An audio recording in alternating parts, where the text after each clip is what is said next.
Just wanted to stop in and give you guys a new video. Been getting a lot of work done around the house here. So here we are in the garage.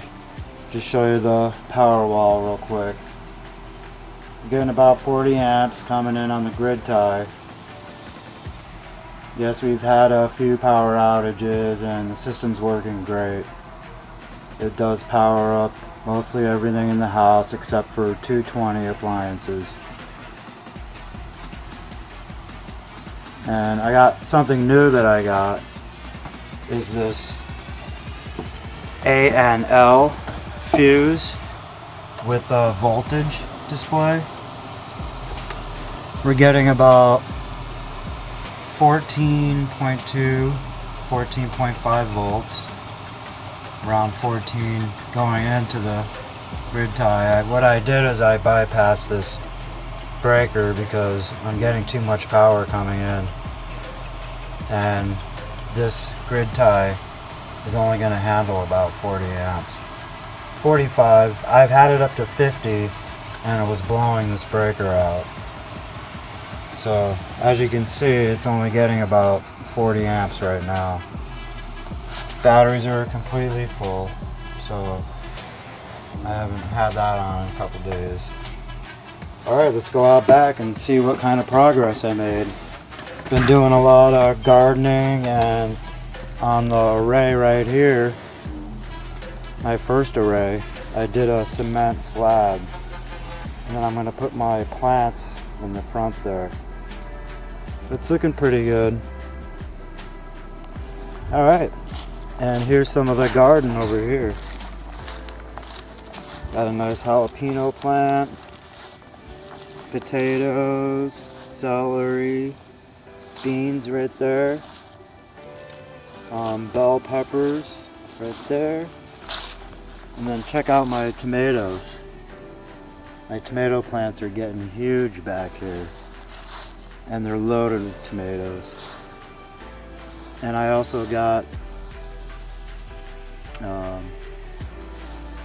some other pepper plants down in here, and these things are asparagus. I got a bunch of the asparagus roots and put them in. And down here I got a little box full of strawberries, and strawberries are starting to come out. Alright, let's go over here and check out my new array that I added in this spring. As soon as it thawed out, the ground thawed, I was out here digging the holes and getting this baby in. Here's some more beans that I put a nice trellis, and then in the front there's going to be onions there. They're just sprouting now. Now back here you really have to wear your bug spray because it does get buggy. But as you can see, got a nice array of plants inside there. My tomatoes are growing huge. I got a watermelon right here, basil right there,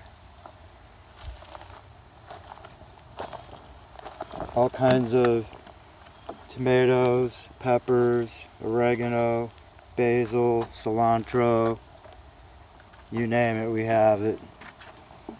And here's the new array. Right now it's kind of starting getting late, so the sun is going in between the trees and it's not getting completely covered, but these panels are in parallel, so each panel is going to be individual. And then back here I just added this new little deck here. It's not completely done, but it is just the railing that needs to be finished, but it's nice and sturdy. I put a little mulch around the edges, and then as you see over here, this is the latest addition to the solar family. Finally got the grass growing back here, painted the pole and the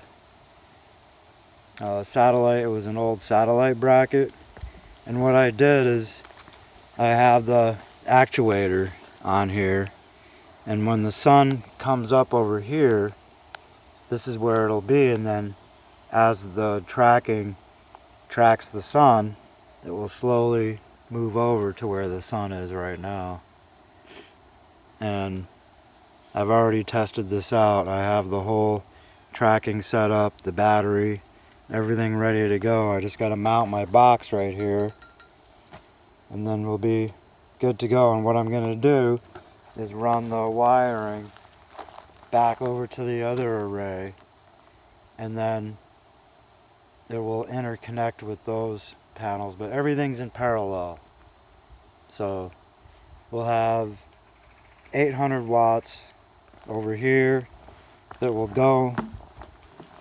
Here's the PVC comes out right here, and right now I have an extension cord just plugged in, but what I'm going to do is put my 6-gauge copper wire in, and then I'm going to dig another trench and then go all the way back over to the garage, which is probably about 150, 200 feet. But here's the first array, and then as you can see here, I've got the other array. It's just plugged in with an extension cord, but it's working fine. It's not getting as much as to, when I put my copper wires in. But I'll have the PVC coming up and then going right next to the other arrays cut-off switch there.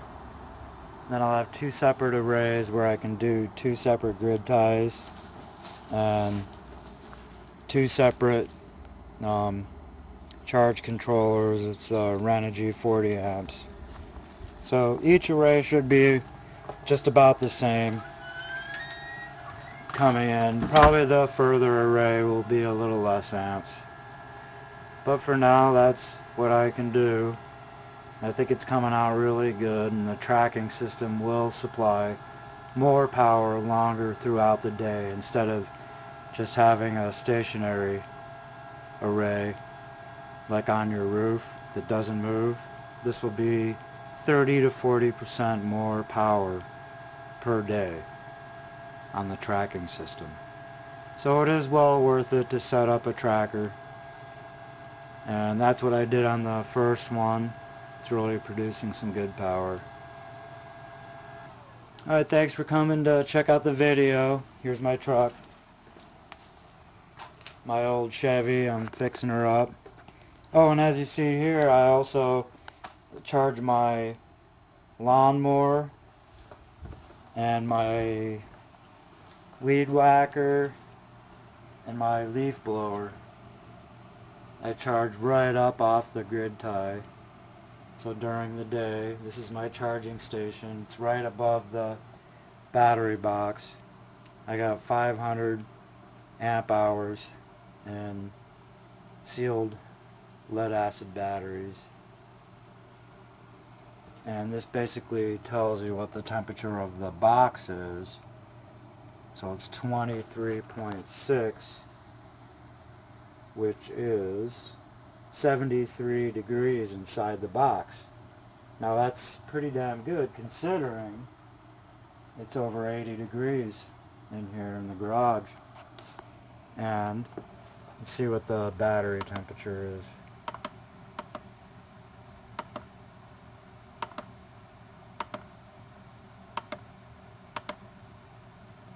$27 on the batteries. So the batteries themselves are a little warmer. Okay.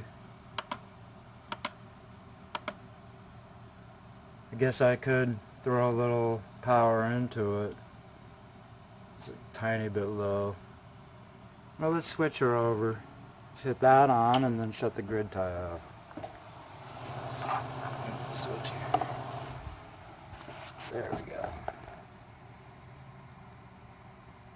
Okay. Now the charge controller's on. Should start pulling some power in. See what happens.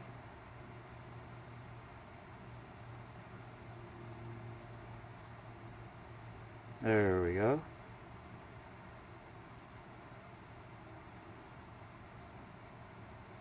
Whoa. Jumped up to 40 and then it just worked its way down because the batteries are very close to being completely full. We'll just let it go in the boost mode until it's back into float. I don't run the Renogy very often. Probably every 3 or 4 days I'll turn it on just to make sure that the batteries are completely full.